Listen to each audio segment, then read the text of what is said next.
नमस्कार, देश का number 1 news channel news 18 India देख रहे हैं आप। मैं हूं आपके साथ मोनिका ठाकुर। नमस्कार, आपके साथ मैं हूं सबीना तामंग देशमुख। देश और दुनिया की तमाम बड़ी जरूरी खबरों पर अपडेट के लिए हम हाजिर हैं। नमस्कार, बहुत स्वागत है आप सभी का। मैं हूं आपके साथ ऋतिका सिंह। बुलेटिन की शुरुआत कर रहे हैं पुतिन की परमाणु परीक्षा के साथ। जी हां, पुतिन को सबक सिखाने के लिए नाटो अपनी ताकत को बढ़ाता जा रहा है। खबर यह है, स्वीडन और फिनलैंड ने नाटो में शामिल होने की मांगों को पूरा कर लिया है। जिसके बाद ये आशंका जताई जा रही है कि नेटो में शामिल होने का इन दोनों देशों का जो ऐलान है उन्होंने वो कर दिया है। यानी कि पुतिन की तमाम धमकियों को दरकिनार करते हुए नेटो देश अब रूस के खिलाफ युद्ध का बड़ा मोर्चा तैयार करने में जुट गए हैं।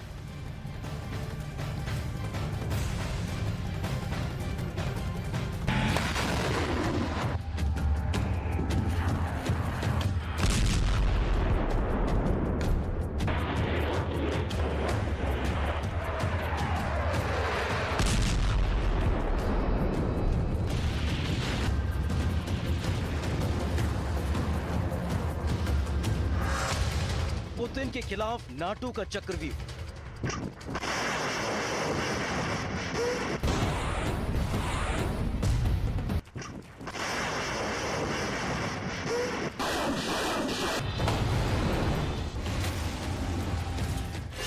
पुतिन को सबक सिखाने की तैयारी।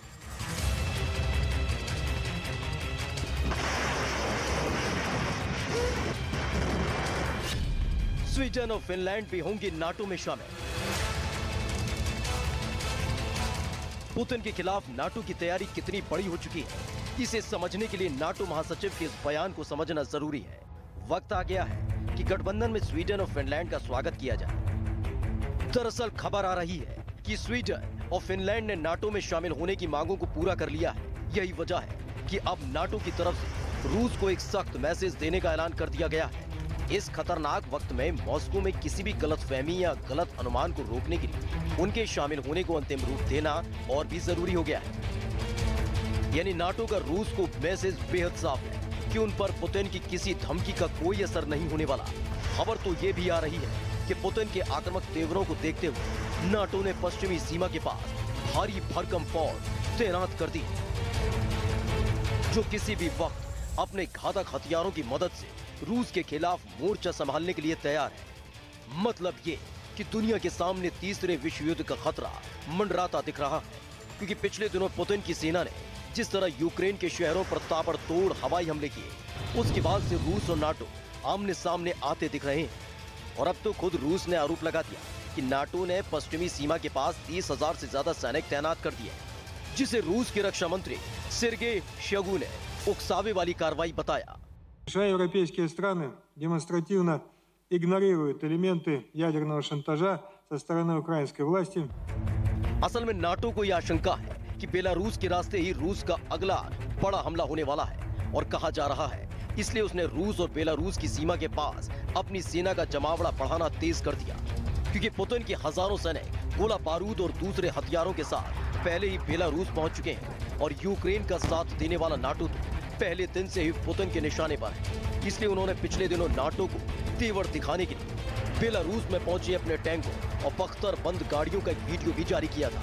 और अब तो ब्रिटेन की खुफिया एजेंसी ये दावा भी कर चुकी है कि पुतिन ने बेलारूस में परमाणु बम से लैस हाइपरसोनिक मिसाइलें भी तैनात कर दी हैं। दावा है कि रूस ने वहां पहली बार अपनी सबसे खतरनाक किंजल मिसाइल तैनात की है, ताकि नाटो रूस के खिलाफ कोई भी कदम उठाने से पहले 100 बार सोचे। और यही वजह है कि इस वक्त दुनिया के सामने एक बहुत बड़ा खतरा मंडरा रहा है।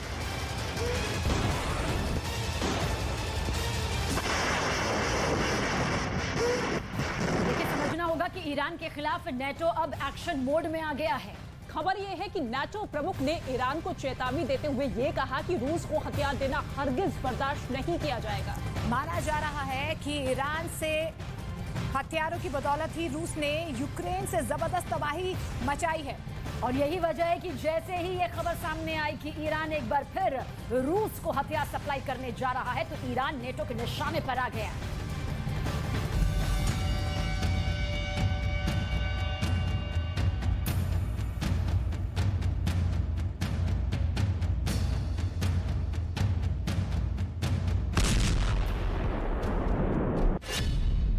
ईरान पर भड़का नेटो।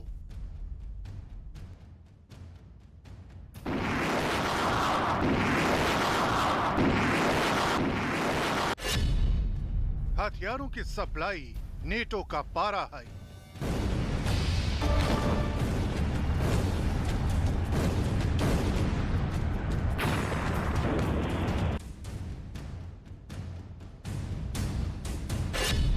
रूस को हथियारों की मदद बर्दाश्त नहीं।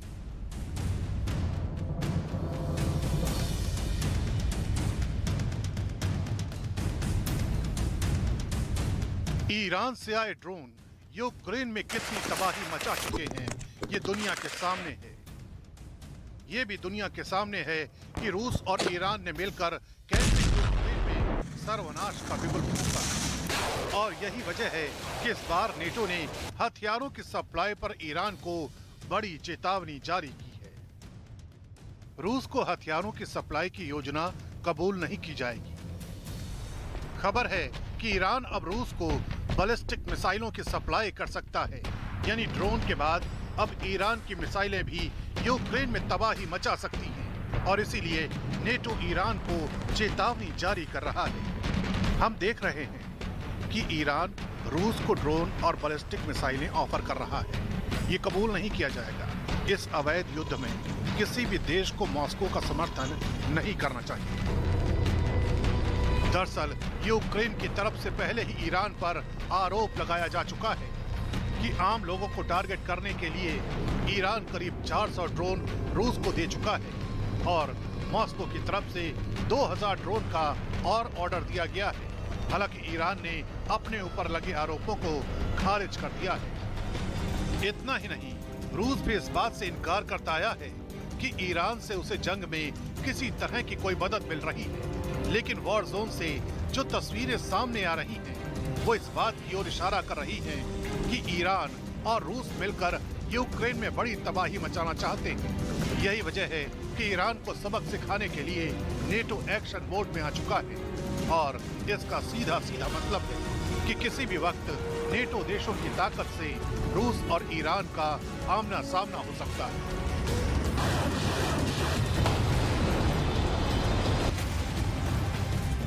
और रूस और यूक्रेन के बीच चल रही जंग के बीच बेलारूस को लेकर चौंकाने वाली खबर का पर्दाफाश हुआ है। और रूस की खुफिया एजेंसी KGB का ये दावा है कि अमेरिका ने पोलैंड के रास्ते बेलारूस की तबाही का प्लान तैयार कर लिया है।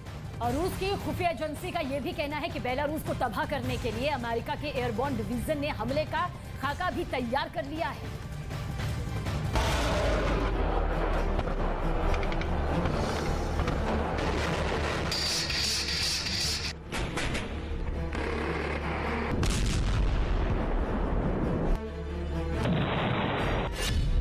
क्या बेलारूस से शुरू होगा परमाणु युद्ध?